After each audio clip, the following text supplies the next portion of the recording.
ভাই সাহেব মামনিরে ডাকেন। হায় তো তারা কিসে আসছে, বসে চা শরবত নেন। ভাই সাহেব এত ঝামেলা করার কি দরকার ছিল? জহির ভাই এত ঝামেলা কই দেখলেন?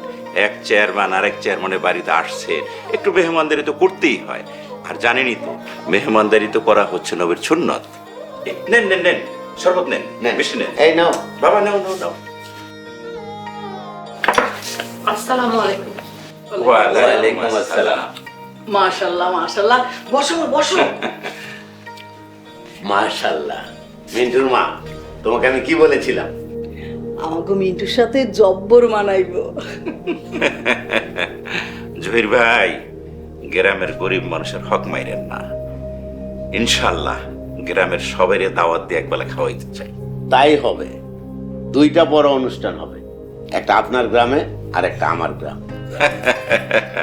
ঠিক আছে জহির ভাই, আর কথা বাড়াইন, এখনো নাস্তা পানি নিলেন না, এদিকে খাবার প্রায় রেডি। নেন নেন নেন নেন নেন। ভাই সাহেব এত ঝামেলা করতেছেন, এগুলি কি খেতে পারবো সব? জহির ভাই, আগে খাওয়া দাওয়া সেরে তারপরে বিয়ে শাদীর ব্যাপারটা ফাইনাল করে ফেলবো। আচ্ছা ভাই, ঠিক আছে।